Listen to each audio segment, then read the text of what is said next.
Nós vamos convidar todos vocês para ouvirmos juntos a mensagem psicografada por Chico Xavier.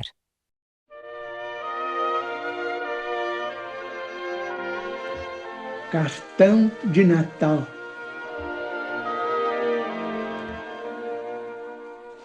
Ao clarão do Natal, que em ti acorda a música da esperança escuta a voz de alguém que te busca o ninho da própria alma. Alguém que te acende a estrela da generosidade nos olhos e te adoça o sentimento qual se trouxesses uma harpa de ternura escondida no peito. Sim, é Jesus, o amigo fiel que volta.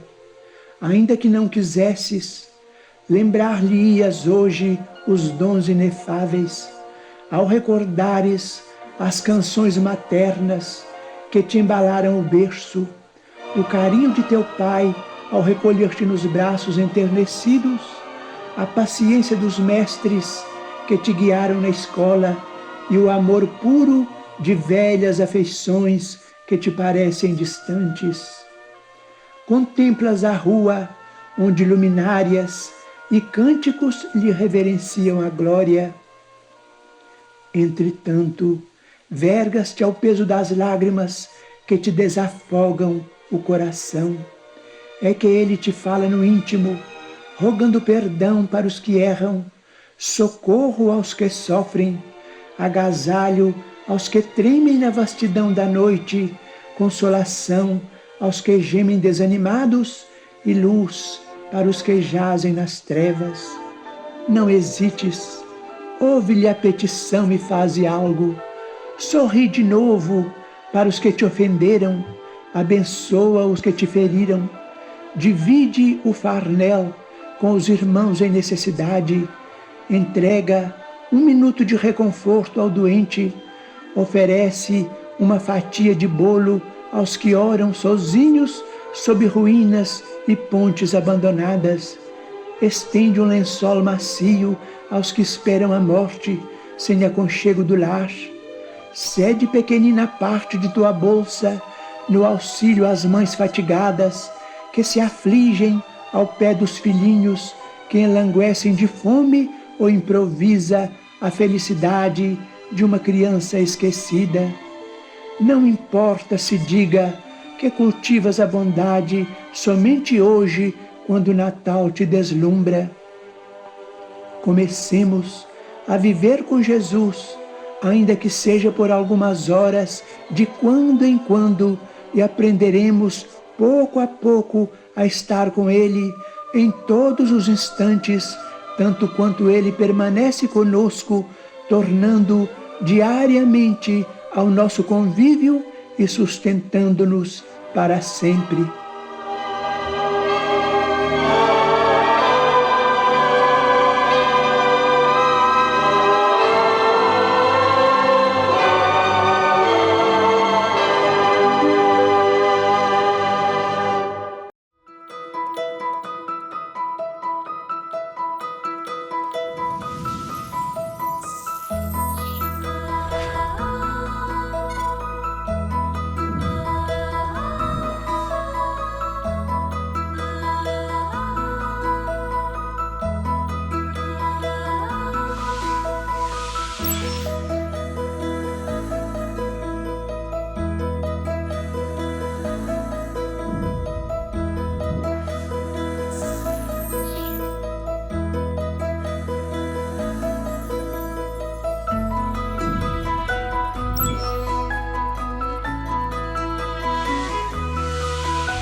Olá, nós vamos agora ouvir a nossa amiga Sandra Marinho no quadro Educa a Tua Alma.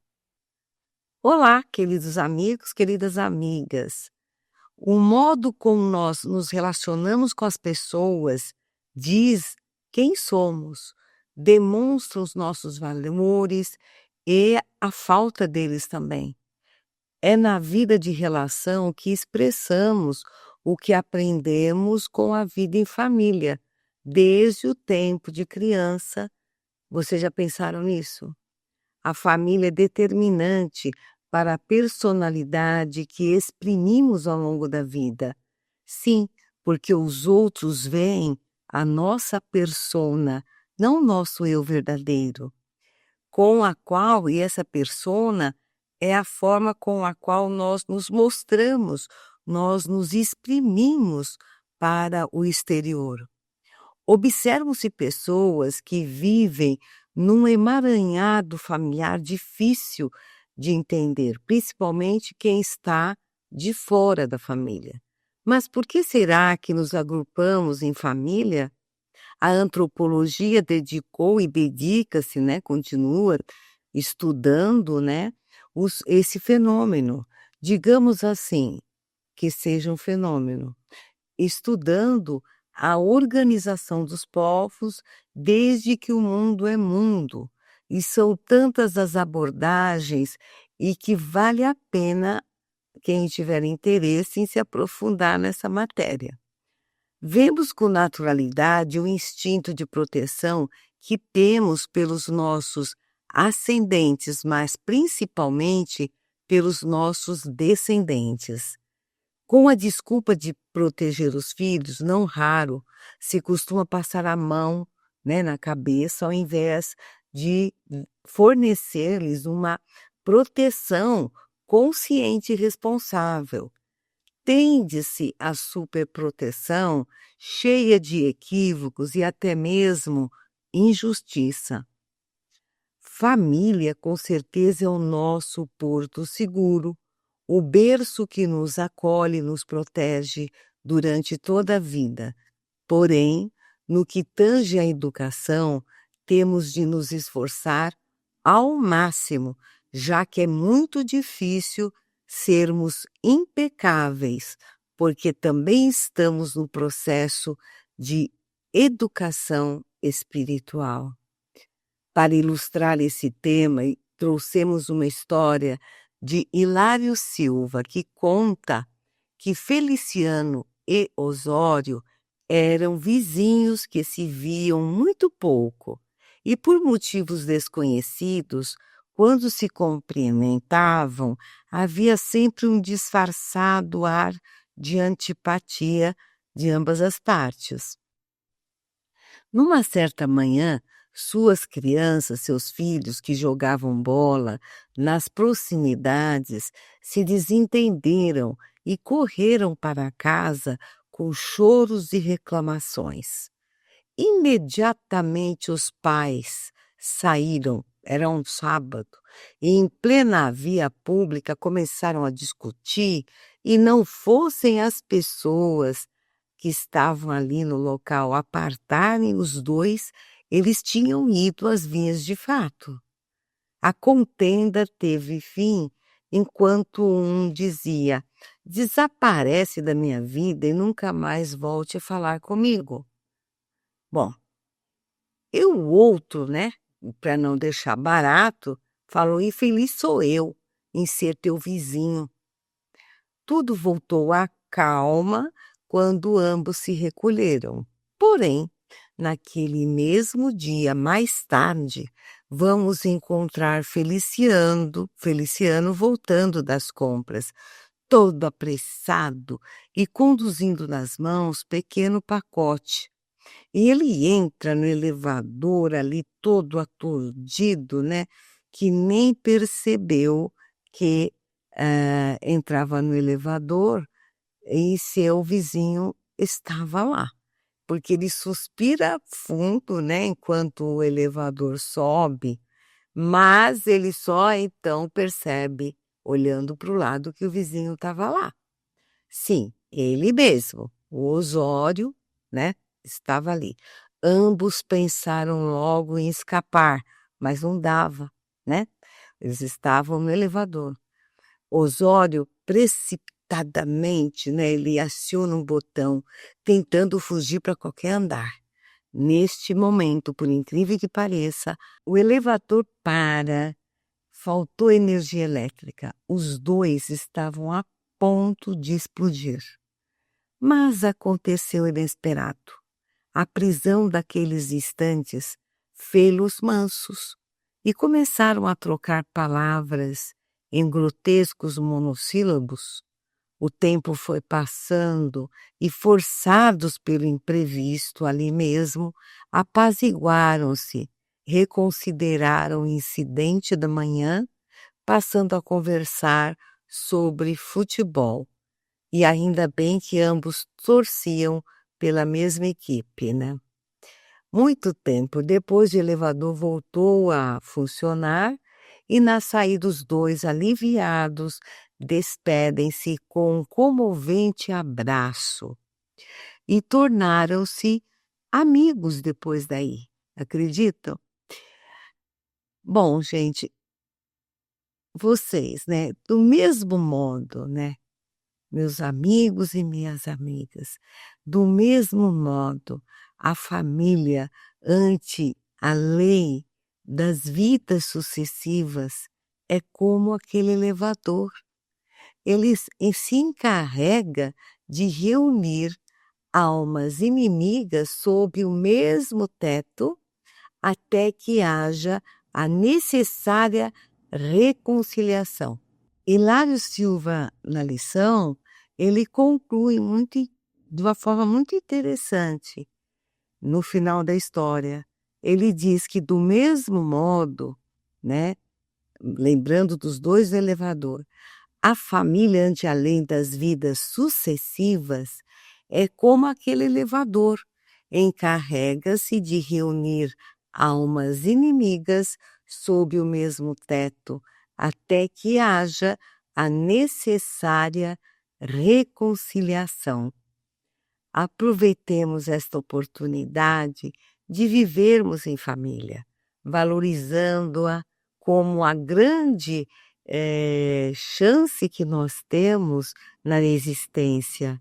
Aproveitemos esta época do ano em que todos estão mais propensos a abrir o coração e façamos as pazes com aquele familiar com o qual já não falamos há algum tempo. O que vocês acham? Um grande abraço e até o nosso próximo encontro. E agora nós vamos ouvir o nosso amigo Maida com o Momento Doutrinário. Olá, amigas e amigos, sejam bem-vindos a mais um Momento Doutrinário. Convidamos a todos para nossas reflexões a respeito da comemoração de mais um Natal. Iniciamos com a pergunta: qual de fato é o verdadeiro sentido do Natal? Somente mais uma comemoração do aniversário de Jesus? Não. É importantíssimo relembrarmos que Jesus encarnou neste mundo de provas e expiações para nos instruir e exemplificar, enquanto esteve entre nós, sobre as leis de Deus. Portanto, o nascimento de Jesus em Belém, na Palestina, marca o início de uma nova era da humanidade. O Natal, comemorado no dia 25 de dezembro, é a data estabelecida pela Igreja de Roma para representar simbolicamente o nascimento de Jesus, já que não há nenhum registro histórico que comprove a verdadeira data. Entretanto, com o passar do tempo, hábitos e costumes das diferentes culturas foram incorporados ao Natal, impregnando-o de simbolismos como a árvore, os enfeites, os cartões, figura do Papai Noel, entre outras, afastando-o de seu verdadeiro significado, ensinamentos e exemplos de Jesus. O dono da festa é o Mestre Jesus, E quem deve receber os presentes e as homenagens é o aniversariante e não cada um de nós. Não estaríamos distorcendo a verdadeira essência desta comemoração?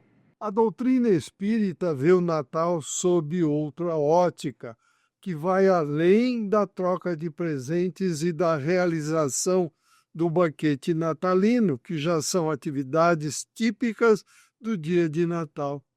A doutrina espírita, porém, compreende a importância de renunciar às comemorações natalinas que traduzam excessos de qualquer ordem, preferindo a alegria da ajuda fraterna aos irmãos menos felizes, como louvor ao genuíno sentido natalino.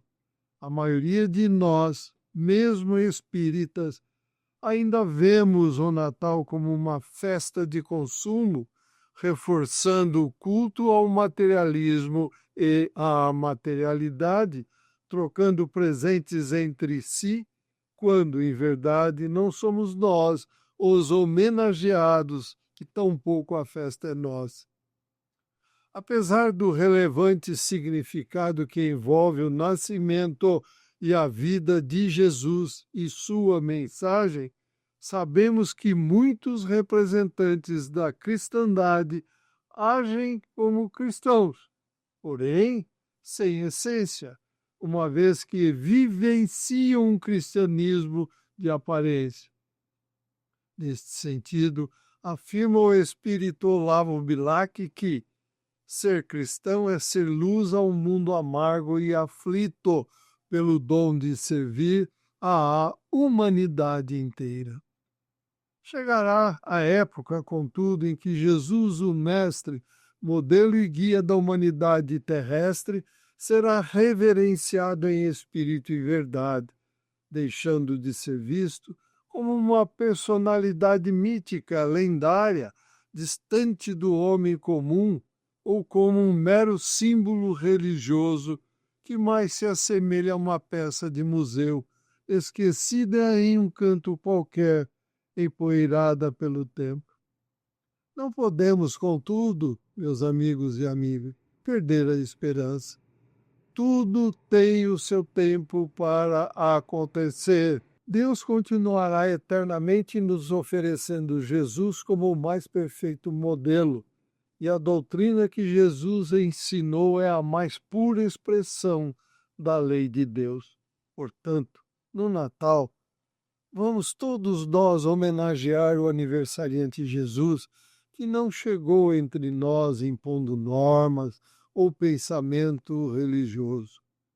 Não questionou governantes e governados sobre processos políticos. Não disputou com os filósofos quanto às origens dos homens. Não concorreu com os cientistas na demonstração de aspectos parciais e transitórios da vida. Fez luz no Espírito Eterno. Embora tivesse os seus ensinamentos e exemplos sido endereçados aos povos do mundo, não marcou a sua presença com expressões coletivas de poder, quais exército e sacerdócio, armamentos e tribunais. Trouxe claridade para todos, projetando-a de si mesmo. Revelou a grandeza do serviço à coletividade por intermédio da consagração pessoal ao bem infinito. Distanciado dos simbolismos e dos rituais religiosos, o espírita cristão consciente procura festejar o Natal todos os dias, expressando-se com fraternidade e amor ao próximo. Amigas e amigos, aproveitemos essa data tão significativa para todos nós cristãos, para fazermos preces sinceras e reflexões sobre os objetivos alcançados, porém com uma análise interior criteriosa para verificarmos se os compromissos assumidos antes da reencarnação estão sendo cumpridos. Por quê? o único e maior objetivo que temos na presente existência é de edificar em nós o bem e o amor.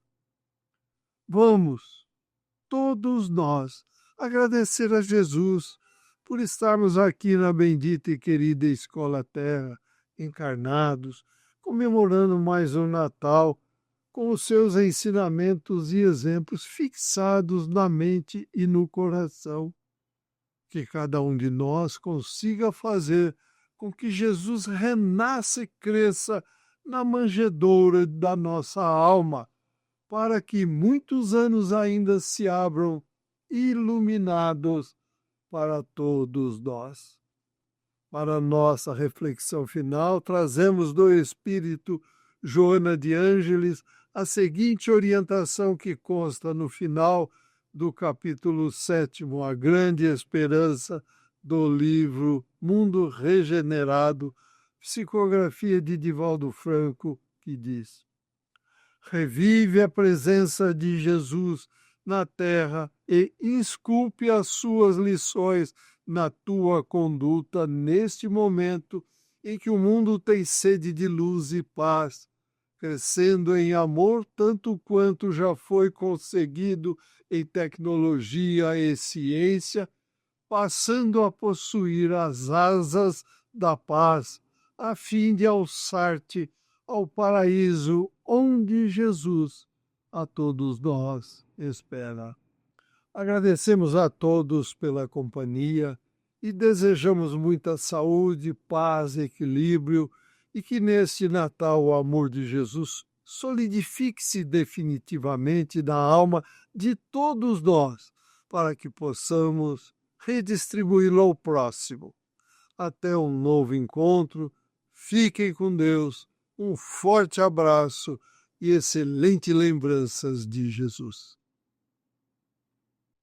Rogativa de Natal, de Emmanuel. Senhor Jesus, quando chegaste à terra, nos panos da manjedoura, aguardava-te a Escritura como sendo a luz para os que jazem assentados nas trevas. E em verdade, Senhor, as sombras dominavam o mundo inteiro.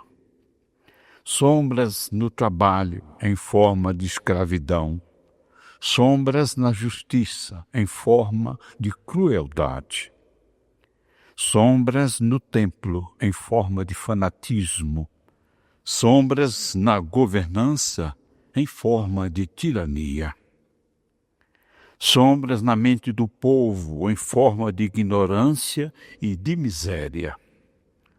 Pouco a pouco, no entanto, ao clarão de tua infinita bondade, quebraram-se as algemas da escravidão, transformou-se a crueldade em apreciáveis direitos humanos, transmudou-se o fanatismo em fé raciocinada, converteu-se a tirania em administração e, gradualmente, a ignorância e a miséria vão recebendo o socorro da escola e da solidariedade.